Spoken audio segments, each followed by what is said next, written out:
모세라는 인물은 출애굽 사건과 또 그 이후에 시작된 광야 시대를 이끌었던 지도자입니다. 유대인들 사이에서 지금까지도 그의 권위와 영향력은 대단하죠. 이스라엘 백성이 광야에서 받은 하나님의 율법이 모세를 통해서 전해졌기 때문에 신약 성경에서도 그는 율법을 대표하는 인물로 자주 거론됩니다. 모세는 태어나서 숨을 거둘 때까지 120년을 살았습니다. 그 120년의 생애는 세 부분으로 나누어집니다. 일부는 애굽에서 공주의 아들로 살았던 40년의 세월, 2부는 미디안 광야에서 평범한 목자로서 지냈던 40년의 시간, 그리고 3부는 출애굽을 이끈 지도자로서 보냈던 40년입니다. 신명기 34장에 의하면 모세는 120세의 생을 마감했다고 했고, 그가 죽을 때에 눈이 흐려지지 않았고 기력도 쇠하지 않은 상태였다고 하니 그는 죽음에 이르러까지 복을 받은 사람이 아닌가 생각을 해봅니다. 또 출애굽기에 의하면 모세가 하나님의 부름을 받고 애굽 왕 앞에 서서 본격적으로 사역을 시작하던 때 그의 나이가 80세였다고 했습니다. 또 사도행전에 따르면 모세가 이렇게 하나님으로부터 부름을 받던 그 시기가 광야에서 지낸 시간이 40년이 찼던 때였다고 말씀하고 있으니 그가 광야로 이주한 때의 나이가 40세 정도가 되는 것이죠. 그런데 시간상으로는 똑같이 40년, 40년, 그리고 40년의 기간이지만 성경에 기록된 분량으로 볼 때는 1부와 2부의 이야기가 그렇게 길지 않습니다. 그의 인생 1부, 태어나서 죽을 고비를 넘기고 공주의 아들로 입양되어서 살던 40년의 시간은 출애굽기 2장 1절에서부터 10절까지 단 10절 말씀에 불과합니다. 아마도 이 이야기가 많은 사람들에게 가장 잘 알려져 있는 모세의 이야기일 텐데 분량으로는 10절에 불과하다는 것이 인상적입니다. 그의 인생 2부 역시 길지 않습니다. 모세의 인생 제2부인 40년의 세월도 성경의 분량으로 볼 때는 2장 11절에서부터 22절까지 단 12절에 불과하기 때문이죠. 그의 이야기는 나일강에서부터 건져진 직후에 곧바로 40년 이후로 건너뛰어집니다. 2부가 시작되는 출애굽기 2장 11절이 이렇게 시작하고 있습니다. 모세가 장성한 후에. 그가 장성했을 무렵이란 모세가 애굽인을 죽이고 미디안 땅으로 도망을 쳤던 시기이죠. 그때 그의 나이는 앞서 살펴본 것처럼 40세 정도였다고 볼 수 있습니다. 이 2부의 이야기 역시 모세가 미디안 땅으로 도망하여서 거기서 십보라를 만나 결혼하고 아들을 낳은 이야기를 짤막하게 소개하고 있을 뿐입니다. 모세의 생애 그 3부는 바로 오늘 본문에서부터 시작됩니다. 23절이 이렇게 시작하고 있죠. 여러 해 후에. 이 여러 해라는 말 속에 모세가 미디안 광야에서 보냈던 40년의 세월이 들어있습니다. 이제 모세의 나이는 80이 되었죠. 모세의 나이가 80세가 될 무렵 바로 이때가 이스라엘의 역사와 그리고 모세 개인의 역사에 있어서 눈에 띄는 사건이 나타나기 시작한 때입니다. 이 3부, 곧 출애굽기 2장 23절부터가 출애굽을 하게 되는 본격적인 이야기라고 봐도 좋습니다. 모세가 미디안 광야에 가 있던 그 40년 동안 애굽에 있던 이스라엘 백성들의 고통은 이전보다 더욱 극심해졌습니다. 그들에게는 고된 노동이 주어졌고 그로 인해서 백성들은 탄식했고 부르짖었습니다. 그리고 그 탄식과 부르짖음은 하나님께 닿게 되었죠. 23절이 이렇게 기록합니다. 여러 해 후에 애굽 왕은 죽었고 이스라엘 자손은 고된 노동으로 말미암아 탄식하며 부르짖으니 그 고된 노동으로 말미암아 부르짖는 소리가 하나님께 상달된지라. 상달, 올라가서 통했다라는 이 말은 이스라엘 백성들이 탄식하며 부르짖는 소리가 하나님께로 올라가서 그분 앞에 닿았다는 의미입니다. 특별한 점은 이들의 부르짖음이 특정한 기도의 형식을 갖췄다거나 혹은 번제와 같은 제사의 형태를 띈 것이 아니었다는 점입니다. 그것은 삶의 고단함에서부터 나오는 또 고된 노동에서부터 말미암은 힘든 탄식이었습니다. 그런데 하나님은 그런 탄식도 들으신 것이죠. 이스라엘 백성들의 부르짖음에 하나님께서 어떻게 반응하셨는지에 대한 말씀이 오늘 본문에 여러 가지로 등장합니다. 우선 하나님은 그들의 소리를 들으셨다고 했습니다. 24절이 이렇게 시작하죠. 하나님이 그들의 고통 소리를 들으시고. 여기서 듣는다는 의미로 사용된 동사가 히브리어 샤마라는 동사입니다. 이 샤마는 단순히 음향 신호를 귀로 감지한다는 의미에서의 들음이 아닙니다. 샤마는 귀를 기울여서 듣는 것을 뜻하는 말입니다.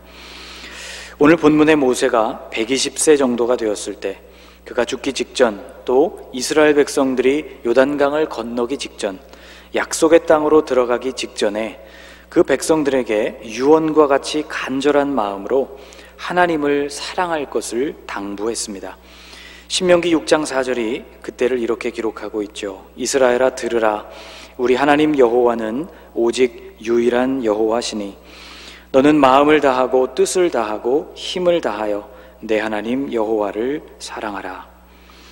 여기 등장하는 이스라엘아 들으라, 쉐마 이스라엘이라고 선포되는 이 유명한 선언에 사용된 동사가 바로 샤마라는 동사입니다. 대충 들을 말이 아니라 온 마음으로 새겨들어야 하는 말씀이라는 의미이죠. 그러니까 하나님께서 이스라엘 백성들의 고통 소리를 들으셨다는 것은 그들이 고통 중에 있다는 것을 하나의 정보로서 인식했다는 의미가 아니라 귀를 기울이시고 관심과 사랑을 가지고 들으셨다는 의미입니다. 구약 성경 안에는 이 동사 샤마를 포함하고 있는 사람의 이름들이 있습니다. 우리에게 잘 알려진 사무엘이라는 이름이 대표적이죠. 이 이름은 샤마와 엘이 합쳐져서 만들어진 이름입니다.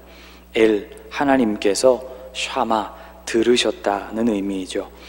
하나님께서 한나의 간절한 기도를 들으셔서 그 응답으로 주신 아들이었기 때문에 이런 이름이 그에게 붙여졌습니다. 이스마엘이라는 이름도 있죠. 이슈마엘이라고 읽는 이 이름은 샤마와 엘이 결합된 또 다른 형태의 이름입니다. 뜻은 같습니다. 엘, 하나님께서, 샤마, 들으신다는 의미이죠. 여주인 사라의 학대를 받고 집을 뛰쳐나온 하갈에게 하나님은 그의 태중에 있었던 아이의 이름을 이스마엘이라고 지어주셨습니다. 힘든 삶이었지만 하나님께서 들으신다는 그 아들의 이름이 아마 그녀에게 큰 힘이 되었을 것입니다. 하나님은 이스라엘 백성들의 탄식과 부르짖음을 들으셨다고 말씀합니다. 또 하나님께서는 이스라엘 백성들이 탄식하며 부르짖을 때 들으셨을 뿐만 아니라 기억하셨다고 했습니다. 24절 뒷부분을 보면 이렇게 기록되어 있죠. 하나님이 아브라함과 이삭과 야곱에게 세운 그의 언약을 기억하사. 여기 기억하다라는 말로 번역된 단어는 히브리어 자카르라는 단어입니다. 이 단어 안에는 생각하다라는 의미가 들어있는데 이것은 단순한 생각 혹은 단순한 떠올림을 넘어서서 떠올린 그 대상에 대한 특별한 관심을 내포하고 있는 단어입니다. 창세기에 나오는 노아의 홍수 사건을 읽다 보면 이런 구절을 만나게 됩니다. 같이 한번 읽어보겠습니다. 하나님이 노아와 그와 함께 방주에 있는 모든 들짐승과 가축을 기억하사 하나님이 바람을 땅 위에 불게 하심에 물이 줄어들었고. 온 세상이 물에 잠겼고 창조된 모든 세계가 죽음을 맞았을 때에도 하나님은 그 물 위에 떠 있는 방주를 기억하셨다고 말씀하고 있습니다. 이때 기억하다라는 동사로 똑같은 단어인 자카르가 사용됐습니다. 여기서 기억하셨다는 말은 단순히 방주가 물 위에 떠 있다는 사실을 머릿속에 떠올렸다는 의미가 아니죠. 노아와 그 식구들은 새로운 세상의 유일한 희망이었습니다. 또 배에 타고 있었던 모든 짐승들이 새로운 세상을 만들어갈 아주 특별한 존재들이었죠. 하나님은 이런 특별한 존재들을 위해서 바람을 불게 하셔서 물이 줄어들게 하셨고 방주를 땅 위에 안전하게 내려놓으셨습니다. 지금 우리가 사용하고 있는 성경은 가장 최근에 번역된 개역 개정판 성경입니다. 이 성경에서는 기억하사라고 이 단어를 번역하고 있지만 직전의 번역이었던 개역 한글판 성경에서는 이 단어를 권념하사라고 번역했었습니다. 권, 돌보고, 념, 생각한다는 의미이죠. 기억하다라는 것이 더 정확한 번역이기는 하지만 제 개인적으로는 일상적으로는 잘 쓰이지 않는 이 단어 권념하다라는 말이 하나님이 그들을 향해서 품고 계셨던 특별한 돌보심을 더 잘 생각나게 해주는 단어인 것 같습니다. 하나님은 이스라엘 백성들의 탄식과 부르짖음을 들으실 때에 그들과 맺으셨던 약속을 기억하셨습니다. 하늘의 별, 바다의 모래처럼 많은 후손을 주시겠다는 약속, 모든 민족이 이스라엘을 통해 복을 받게 될 것이라는 약속, 그리고 아브라함에게 보여주신 그 땅을 그와 그의 후손들에게 주시겠다는 약속이었죠. 하나님은 이 약속을 잊지 않으셨고 그것을 기억하셨습니다. 이스라엘이 비록 고난 중에 있었지만 이 약속을 잊어버리신 적이 단 한순간도 없으셨죠. 이스라엘은 지금 그 약속이 실행되는 과정 중에 있었습니다. 그래서 이어지는 25절 말씀이 우리에게 더욱 귀하게 다가옵니다. 25절은 이렇게 시작하죠. 하나님이 이스라엘 자손을 돌보셨고, 하나님께서 돌보셨다고 했습니다. 그런데 좀 이상합니다. 하나님께서 여전히 이스라엘을 돌보셨다면 어째서 그들에게 고된 노동과 핍박으로 말미암은 탄식과 부르짖음이 나오게 된 것일까요? 여기 돌보셨다고 번역된 말은 원래 라아라는 히브리 단어입니다. 원래 이 라아라는 단어는 대부분의 경우에 보다, 영어로 말하면 see라고 해석되는 단어입니다. 그런데 이 본다는 행위 역시 24절에서 살펴본 듣는다 그리고 기억한다 라는 말과 마찬가지로 특별함을 흠뻑 품고 있는 행동입니다. 무슨 일이 일어나는가를 그저 구경하는 것, 강 건너 불구경을 하듯이 쳐다보는 것이 아니라 관심과 애정을 가지고 보는 것을 뜻하는 동사이죠. 하나님께서 이 세상을 창조하실 때 하나님께서 매일매일 당신이 창조한 그 세계를 보셨다고 성경은 기록하고 있습니다. 그리고 그 보신 것이 좋았다고 했죠. 이 동사는 창세기 1장에 토브, 좋았더라 라는 말과 함께 여러 번 등장하고 있는 동사입니다. 하나님이 보시기에 좋았더라, 보시기에 심히 좋았더라 라는 말씀이 계속해서 반복되어 나옵니다. 어디에 내놓을 마음으로 만든 작품이 아니더라도 내가 만들어낸 작품은 나에게 가장 소중합니다. 그것을 가장 많이 들여다보고 또 그것을 생각하는 사람은 바로 그것을 만든 나 자신이기 때문이죠. 하나님도 그러셨습니다. 하나님은 당신이 만들어 놓으신 그 세계를 그냥 대충 둘러보신 것이 아니었습니다.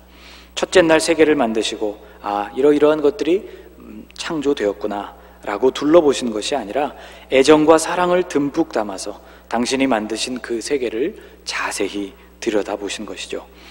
하나님은 이스라엘 백성들의 고통을 이와 같이 자세히 보고 계셨습니다. 애굽 사람이 아니라는 이유로 그들에게 주어지고 있었던 차별을 보셨고 부당하게 주어지는 노동의 강제력도 보셨습니다. 이 25절 말씀은 보시고도 가만히 계실 수밖에 없는 무능한 하나님을 표현하고 있는 말씀이 아닙니다. 오히려 그들의 고통을 보시면서 온 마음으로 그것에 동참하고 계시는 아버지의 마음을 표현하고 있는 것이죠.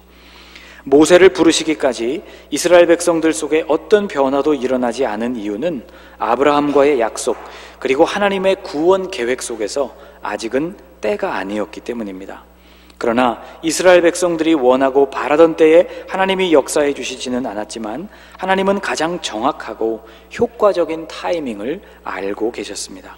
모세를 미디안으로 보내셔서 그를 연단하고 훈련시키는 40년의 과정 속에서도 하나님은 계속해서 애굽에 있는 당신의 백성들이 겪고 있는 모든 어려움들을 그대로 지켜보고 계셨다는 것이죠. 결코 편치 않은 마음이셨지만 자식의 고통을 지켜봐야 하는 아버지의 아픈 마음이었지만 사랑의 눈으로 그들을 지켜보셨던 것입니다. 하나님께서 그들을 보셨다는 것을 왜 그들을 돌보셨다고 오늘 우리 성경이 해석했는지 알 것 같습니다. 이스라엘이 고생과 핍박 속에 있을 때에도 하나님의 돌보심은 멈추지 않았고 계속해서 그들을 향하고 있었던 것이죠. 또 25절 뒷부분을 보면 하나님께서 기억하셨다고 했습니다. 하나님이 그들을 기억하셨더라. 여기 기억하다라고 번역된 원래의 단어는 히브리어 야다라는 단어입니다. 오늘 본문 24절과 25절에서 기억하다라고 우리말로 똑같이 번역한 단어들이지만 원래의 단어는 조금 다른 의미로 쓰였습니다. 다른 단어들은 좀 여러분에게 낯설었을지 모르겠지만 야다라는 이 단어는 여러분 기억이 나실지 모르겠습니다. 야다라는 말은 알다, 영어로 표현하면 know라고 번역되는 단어이죠. 이 단어는 신약성서의 언어인 헬라어에서 기노스코라는 단어와 함께 심층적이고 실제적이며 경험적인 알을 의미하는 그런 말입니다. 여러분과 저는 지구를 돌고 있는 달의 표면이 어떻게 생겼는지를 잘 알고 있습니다. 달 표면은 평탄하지가 않고 움푹 패여있는 수많은 구덩이들로 되어 있죠. 크레이터라고 불리는 이 구덩이들은 운석이 달과 부딪히면서 만들어낸 자국이라고 합니다. 그런데 이것을 사진이나 화면으로 본 사람과 직접 달의 표면에 발을 딛고 자신의 두 눈으로 본 사람의 알매 정도는 매우 다르다고 말할 수 있을 것입니다. 하나님의 알은 이와 같이 우리의 수준을 훨씬 뛰어넘는 알입니다. 이사야서에서 말씀하시는 것을 인용해 본다면 하늘이 땅에서 높은 것만큼이나 하나님의 생각과 주님의 알미 우리의 생각이나 암보다도 훨씬 높습니다. 하나님은 완벽한 알므로 이스라엘 백성들을 들으시고 기억하시고 보셨다는 의미가 되는 것이죠. 이스라엘 백성들의 탄식과 부르짖음에 대해서 하나님이 어떻게 반응하셨는지를 살펴보았습니다. 흥미로운 점은 하나님의 반응을 나타내는 이 네 가지 동사들을 표현할 때 그 네 가지 행동이 각각의 독립된 문장으로 사용되었다는 점입니다. 그 각각의 문장에서 같은 주어가 네 번이나 반복되고 있습니다. 제가 다시 한번 읽어보겠습니다. 하나님이 그들의 고통 소리를 들으시고 하나님이 아브라함과 이삭과 야곱에게 세운 그의 언약을 기억하사 하나님이 이스라엘 자손을 돌보셨고 하나님이 그들을 기억하셨더라. 문장을 구성하는 데에는 여러 가지 방식이 존재합니다. 그 중에는 하나의 주어에 여러 개의 동사를 결합시켜서 사용하는 방법도 있죠. 예를 들면 하나님이 들으셨고 기억하셨고 돌보셨고 아셨다라고도 쓸 수 있습니다. 이렇게 쓴다면 종이도 절약되고 잉크도 절약됩니다. 읽을 때에도 힘이 덜 들죠. 그러나 24절과 25절에서 출애굽기의 기록자는 들으시고 기억하시고 돌보시고 아셨던 그분이 바로 하나님이셨다는 것을 일일이 기록하고 있습니다. 이스라엘 백성들을 향한 하나님의 그 모든 마음들이 각각 특별했다는 것을 강조하기 위해서이죠. 일부러 선택된 특별한 문장인 것입니다. 앞서서 개역 한글판 성경의 번역에 대해서 잠깐 언급을 했는데요. 실제로 직전 번역이었던 개역 한글판 성경에서는 이 문장의 주어를 한 번만 사용해서 번역을 했습니다. 예전 성경은 이렇게 되어 있습니다. 하나님이 그 고통 소리를 들으시고 아브라함과 이삭과 야곱에게 세운 그 언약을 기억하사 이스라엘 자손을 권념하셨더라. 들으시고 기억하시고 돌보시고 잘 아셨던 주체를 하나님이라고 한 번만 기록하고 있죠. 25절의 번역이 지금 성경보다 조금 짧은 이유는 권념이라는 한자 단어 속에 돌봄과 생각이 함께 들어가 있기 때문에 그렇습니다. 아마도 성경을 새로 번역하는 과정에서 성경학자들은 원문에서 반복되고 있는 이 특별한 표현들, 엘로힘, 하나님께서 하셨다는 그 표현을 살려내야겠다는 생각을 한 것 같습니다. 사랑하는 여러분, 하나님이셨습니다. 이스라엘의 고통 소리를 들으신 분도 하나님, 오래전 맺으신 약속을 기억하고 계셨던 분도 하나님, 환난 중에 있었지만 그들을 돌보고 계셨던 분도 하나님, 그 모든 사정을 밝히 알고 계셨던 분도 하나님이셨습니다. 나라와 민족 그리고 열방을 다스리시는 분은 하나님이십니다. 사람이 세상을 주관하는 것 같지만 그것조차 하나님의 다스림 속에 있죠. 하나님은 사람의 생각과 계획을 이루게도 하시고 소용없게 만들기도 하시는 분이십니다. 오늘 아침 여러분과 함께 교독한 시편 말씀에도 그것이 잘 드러나 있습니다. 여호와께서 나라들의 계획을 폐하시며 민족들의 사상을 무효하게 하시는도다. 하나님은 나라들이 세운 계획을 무너뜨리시고 민족들이 품고 있는 나름의 생각들을 아무 소용이 없게 만드실 수 있는 그런 분이십니다. 무엇을 허락하시고 혹은 무엇을 폐하시는가의 근거는 바로 여호와 하나님의 계획과 의지에 달려 있습니다. 11절은 이렇게 이어지죠. 여호와의 계획은 영원히 서고 그의 생각은 대대에 이르리로다. 잠언 기자도 같은 고백을 하고 있습니다. 같이 한번 읽어볼까요? 사람의 마음에는 많은 계획이 있어도 오직 여호와의 뜻만이 완전히 서리라. 야곱의 식구들을 애굽으로 이주하게 하신 분이 하나님이셨습니다. 거기 애굽에서 이스라엘은 아브라함과 이삭과 야곱에게 주셨던 민족에 대한 약속을 성취하게 되었습니다. 그리고 하나님이 정하신 때에 약속하신 가나안 땅으로 올라가게 될 계획이었죠.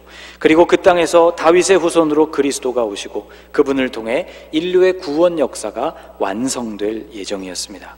이스라엘은 지금 그 긴 구속사의 여정을 밟아가고 있는 과정이었습니다. 430년의 역사가 사람의 눈으로 보기에는 매우 긴 시간이고 그 역사 마지막에 오늘 본문에 기록한 것과 같이 이스라엘 백성들이 겪어야 했던 고생과 탄식도 길었지만 하나님은 당신의 구원 계획을 당신의 정확한 시간표 안에서 이루어가고 계셨던 것이죠. 영원 속에 계신 하나님은 지금 애굽에서 고통 중에 있는 이스라엘 백성들의 소리를 들으셨고 그들을 통해 성취될 언약을 기억해 주셨고 그들을 섬세한 인도하심으로 돌보고 계셨으며 그들을 통해 이루실 구원 계획의 모든 부분들을 이미 상세하게 알고 계셨습니다. 여러분, 그분이 바로 우리의 아버지 하나님이십니다. 그분께서 역사를 주관하십니다. 그리고 그 주님께서 오늘 우리가 처해 있는 상황도 잘 아십니다. 오늘 우리가 마주하고 있는 모든 상황과 형편, 주님은 그것을 들으시고 기억하시며 돌보시고 알고 계십니다. 여러분, 주님의 때에 하나님께서 예배하신 방법으로 당신의 백성들을 인도하시고 그들을 돌보신다는 것, 그 안에서 주님이 역사하신다는 것을 여러분이 믿게 되시기를 축복합니다. 그 믿음으로 살아가는 성도들이 되실 수 있기를 주님의 이름으로 축복합니다. 기도하겠습니다. 하나님, 당신은 고통 중에 있는 당신의 자녀들의 소리를 들으시고 그들을 통해 성취될 언약을 여전히 기억하고 계시며 섬세한 인도하심으로 지금도 여전히 자녀들을 돌보시고 이루실 구원의 계획을 차분하게 이루어가고 계신 분이심을 믿습니다. 주님은 오늘 우리의 삶에서 만나는 고난들을 통해서 탄식과 부르짖음이 우리 안에서부터 쏟아져 나올 때 그것을 외면하지 않으시는 좋으신 아버지이십니다. 오늘 우리가 당신이 바로 그런 분이심을 온전히 알고 의지하게 하옵소서. 신실하신 주님을 바라보는 굳센 믿음으로 살아가는 하나님의 자녀들이 되게 하옵소서. 예수님의 이름으로 기도하옵나이다. 아멘.